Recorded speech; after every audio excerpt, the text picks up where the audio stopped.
Magandang araw sa ating mga ka-farmers. Dito na naman tayo ngayon araw. Susurpresahin ko yung aking kapatid. Bibigyan ko na siya ng cellphone. At meron akong cellphone dito na dala. Wala siyang alam na binilhan ko sa kapon ng cellphone. At meron dito. Bali lalagay ko lang dito ngayon dyan sa ating pugaran. Kasi kada araw kumukuha kami ng itlog dyan. Kinukulikta ko yung itlog dyan sa pugaran para lutuin at kainin na rin. At ngayon lalagay ko yung na ito sa pugaran ng ating manok para pag nakita niya utusan ko siya na na kunin yung mga itlog dyan sa loob ng pugaran. Tara, let's go.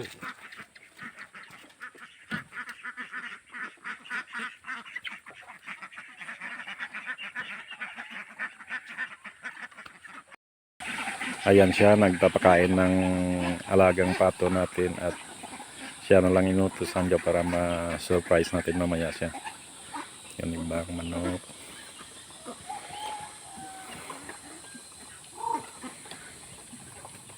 Pagkatapos niya magpatuka dyan, tawagin lang natin at sabihan na kunin yung mga itlog dyan sa pugaran natin at dalhin pa uwi. At hindi niya alam na bibigyan ko siya ng cellphone niya yun.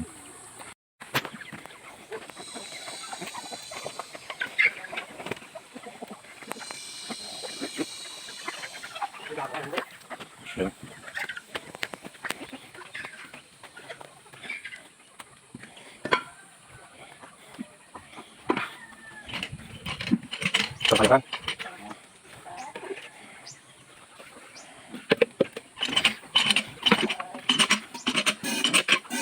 Berapa?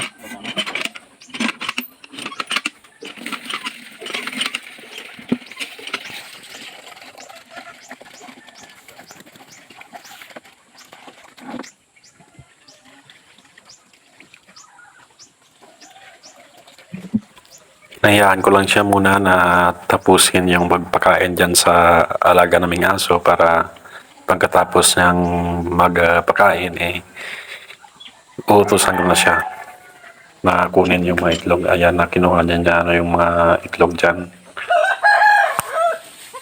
Busa, trabilogaw. Dua. Canay. Terus biar. Jadi.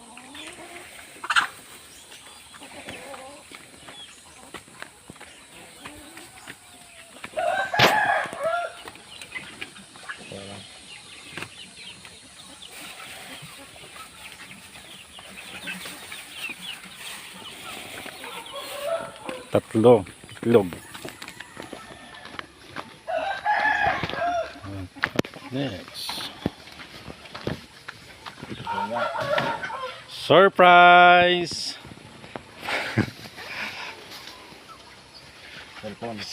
Imuran, benakal ka mo.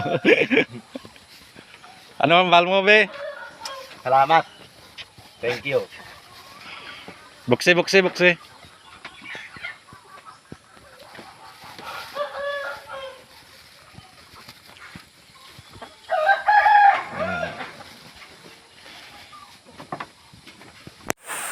Bali ito na lahat na yung nakuha nating itlog dito sa ating manukan. Hindi tayo bumababa dyan kada araw sa 10 itlog mo.